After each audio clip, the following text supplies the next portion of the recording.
Hello, Chris. How we doing? I'm very well. How are you, Mr. Baines? Yes, I'm not too bad. Not too bad. This is like it's like a sort of catch up for us, isn't it? Yeah. I mean, to be absolutely perfectly honest with you, it's been too long since I last saw your face in person, and I bloody missed it. I tell you that. We went on to Zoom and straight away we're like, I miss you. Like I haven't seen you in ages. You're such a beautiful man. Right, so I'm gonna get into this straight away. What we're here for. So we met in 2008, was it? Eight, 2000. yes. You were in your second year of university, and I was a fresher. Yeah, exactly. Yeah. And you graduated in 2011. So what have you done from now until when you graduated in 2011? Graduated in 2011 in the same field that you did, creative media practice. Got extremely lucky in that someone that my mum knew was looking for an intern at ESPN UK, who were at the time doing the Premier League alongside Sky. And so I got a 2-week internship there. Someone left at the same time. I worked my ass off for 6-7 months without getting paid, and luckily got a full-time job there.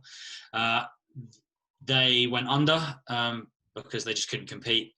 Got bought out by BT Sport, moved to BT Sport, and then for the last 6.5-7 years, I've been a part of the traffic team and now the technical planning assistant manager. Okay, cool. So what do you do in the traffic team then? So if, for those people who don't know and don't understand what it is, what do you do for traffic? What's your day-to-day job? So traffic is basically anything that comes in and out of our building, any live feeds, any file deliveries, any programs that go out on our channel have to come in via a certain way, whether it's via fiber lines, so like how you get your internet stuff, file delivery, or over satellite. So every single piece of information needs to be put into our schedules and into our system. And if it's missed, then it costs us a lot of money, basically. So Okay. it's a lot of data entry, but once you've got it all done, like you can kind of sit back and just monitor it and make sure it's still happening. So that's basically that's what traffic is. And the technical planning assistant manager is more to do with planning for Premier League football, rugby. So you'll sit down 2 or 3 weeks in advance with the production team, and they will basically say, right, we want 8 cameras at this game. We want talk back from our studio to the trucks, to our commentary team. So right, I need 3 or 4 different ways of communication. We need 5 or 6 incoming lines for all of the cameras. And then say if it's the Premier League, then you've got match of the day later on in the day. So the BBC will need your host broadcast feed as well. So you need those lines back out. So I basically put that into a kind of a map alongside a lot of other people. And that's basically what you kind of work off. Okay, cool. It sounds like if you were just watching the football, you just assume that it all happens automatically, but it sounds like a lot of work goes behind the scenes into putting into stuff that you see on your television screens. Yeah, it's an incredible amount of work. I mean, I barely touched the tip of the iceberg when it comes to the sheer amount of work that goes on before it, especially with the engineers and all of the production teams as well. But yeah, it's a decent amount of work that keeps me relatively busy from day to day, so that's quite nice. Yeah, because I remember we were chatting when Chelsea played Man City, and you were looking after the feed from Kenny Dalglish's house because obviously that's the night Liverpool won the Premier League.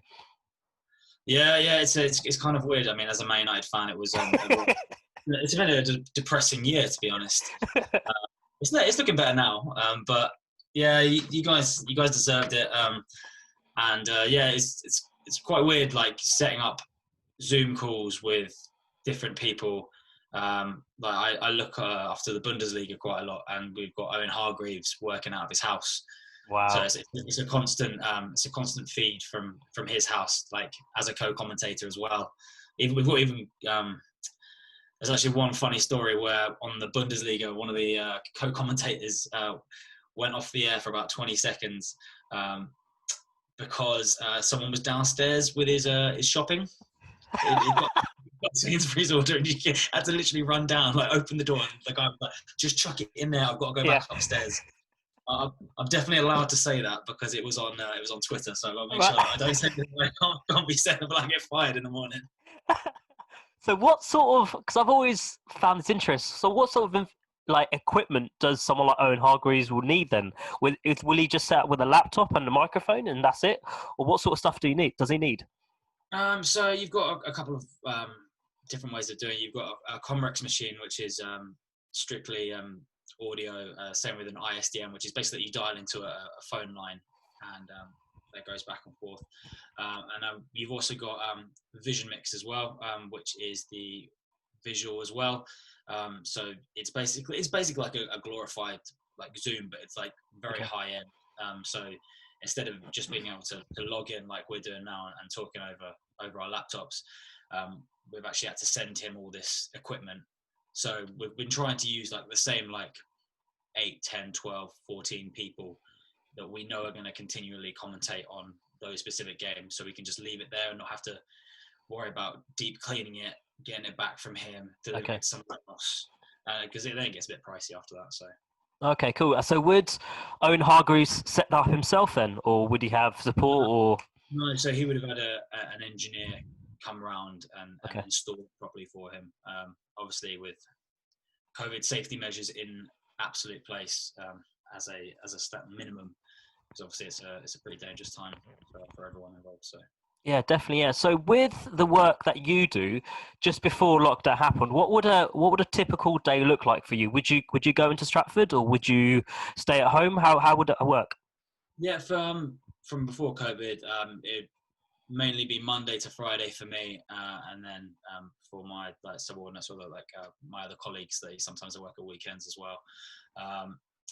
Go in, check the day schedule, make sure that we've got everything booked in via BT Tower, which is how we get a load of our feeds in. So like the Premier League preview and review, stuff like that. Make sure that they're all in, set up for the right times. If they're all good for the day, then we'll start looking further ahead. So we normally work 2 or 3 weeks, maybe even a month ahead, just to make sure that we know what's coming into the building and whether we've got enough capacity to bring it all in at any given time, and if not, try and find solutions to bring it in at that time. Okay, cool. So if you're talking like a month ahead, so you're at the moment you'll be looking at Champions League games, I'll take it. Yeah, so at the moment it's slightly different because of coronavirus. A lot of things are still quite up in the air. Less so for Champions League. Like, so for instance, production will be looking heavily on Champions League and Europa League at the moment now. And my boss will be having a look and just making sure that we can facilitate what they want, but we won't be too worried about it yet because it's still subject to change. Obviously not the matches, but like when they happen and what specific things they're going to need. Because we can fly out to Portugal now. So production might say, right, we want a full team out there now, which they may be able to do. Or Portugal might have a couple more COVID cases and like, right, we need to scale it back. We'll only send 2 people out there. So it entirely depends on how much stuff we're allowed to take out there and how many people we want to take out there. Okay, cool. So in terms of like, if something happens that you weren't expected, is that like a shock to the system, or do you have like contingencies in place to fix those problems? You do have a lot of contingencies, a lot of kind of thinking on your feet. We've had a couple of AFL games recently where they were supposed to go ahead in about half an hour before. It's not really kick-off. I don't really know what it is, what you class as. Throw it over their head. It's always they had a couple of coronavirus cases and they cancelled that match, and we had to try and get another match within 15, 20 minutes. In that case, it's fine. It's knowing the right people to talk to at the right time, and yeah, just it's the main thing, really. Okay, cool. So what advice would you give someone who is looking to get into the media industry? Because you mentioned earlier that you were working for like 8, 9, 10 months with no pay, no money coming through. So is that a you think that's a key skill to do, or what sort of advice would you give? If you can do it, and that's the only way to get into it, then yeah, they're definitely going to look at that more favorably than paying you. Yeah. If you can avoid it, I wouldn't, because I mean, you've got to eat. Yeah, no, I agree. Yeah. If you can have a side job and then do that at the weekends, like you can do running jobs and stuff like that, which I know a load of people that have come up through the ranks being a good runner. Like if you get on board with the commentators and like people like Rio Ferdinand and stuff like that, because you're constantly getting them stuff. If you're friendly with them, then they'll put in a good word for you, and then as soon as someone like that puts in a good word for you, then you can, sky's the limit really. But it's just basically just trying and not taking no for an answer, but in a good way. Yeah, I know you see. Yeah. Like just be like, right, like I'm going to continue pushing and asking the question, like I want this job, or give me something more to do. Always try and go that extra yard, and then people will be like, well, yeah, give them a shot. Yeah, definitely. Yeah. So what has COVID-19 like changed for you personally? So you mentioned earlier that you were working mostly for home. Is that like the biggest change for you happened? Yeah, it's been pretty weird. Like I've only worked home probably about 9 or 10 days in my entire career so far, until COVID, and now it's been 4 months. Yeah. It is weird. It's got a bit of getting used to. Like I've had to actually have a proper desk. I'm in my spare room, which is a bit weird, just being by myself. Yeah. But yeah, it's actually not too bad. Like there's some bits of it that are quite hard, like having to do a lot of Zoom conferences where you've got 15, 20 people and they're trying to talk over each other because they want to get their point across. And you kind of like, it should be a lot easier if we were just around a table, and it would be a lot quicker. But it's actually, it's quite nice in the fact that you can get emails done pretty quickly. Like you can get up at like, if you want, I'll get up at 7 o'clock, and you could smash out a load of work and then be like, right, I'm gonna have an afternoon where it's a little bit more chilled. Especially in the sports industry, it's been pretty quiet up until the Bundesliga resumed and the Premier League resumed at the end of June, start of June.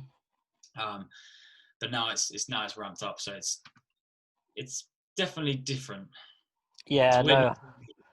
Yeah, no, because I was doing some bits and pieces of the BBC, and it's weird, like doing it from home and doing it. You haven't got a desk in front of you. You haven't got like people around you. It's just you and yourself, and it is weird. I find it slightly harder. No, not harder. It's a weird situation because I feel like I need to be more professional at home. Okay.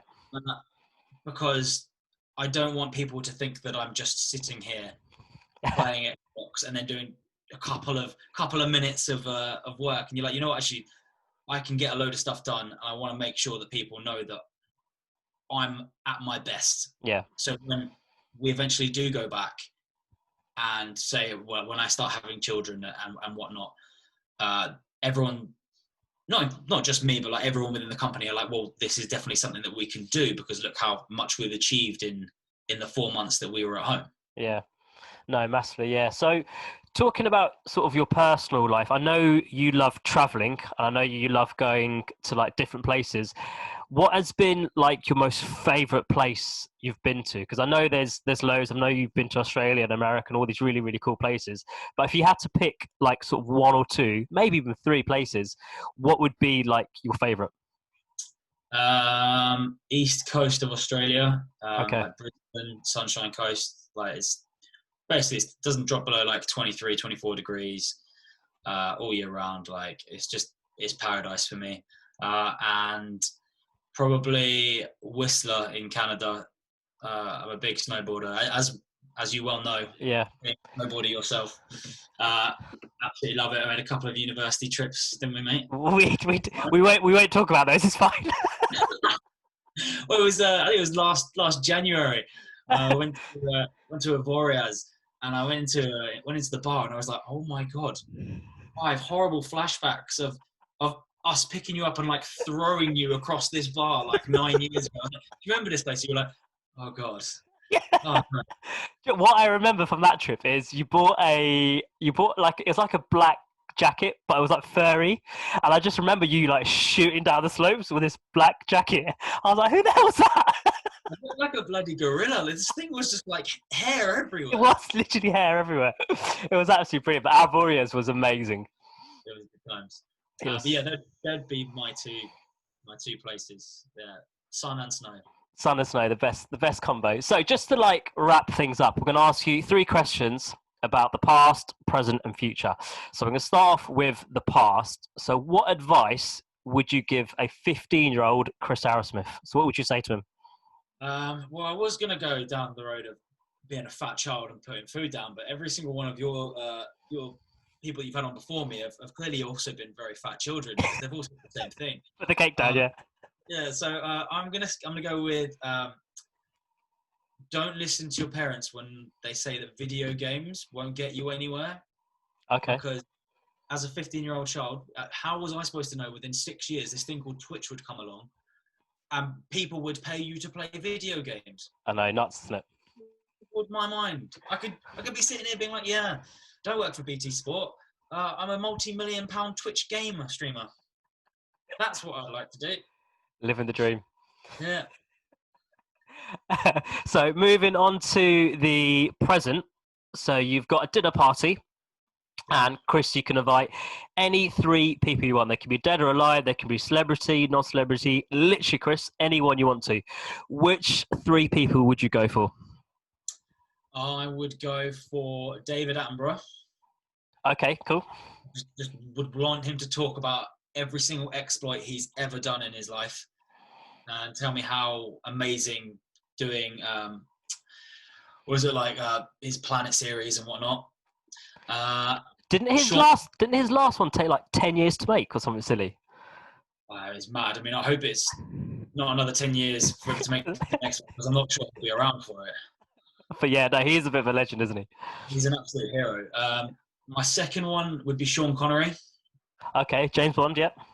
Yeah, so same again, his exploits, especially when he was in his prime doing James Bond. I can imagine he would have had a very, very good life. Yeah. So I'd love to hear some of his stories. And my last one would be the composer Hans Zimmer, who did Batman, Inception, The Last Samurai. I just think some of his music's absolutely amazing. I'd love to hear what he'd have to say. That's awesome. That sounds like a good dinner party. So you've got David Attenborough, you've got Sean Connery, you've got Hans Zimmer, and to finish it off, you've got Chris Arrowsmith. Yeah, like bring up the rear. Bring it up the ring, exactly. Yeah. Just like you did when we just play football together. Just bring it up.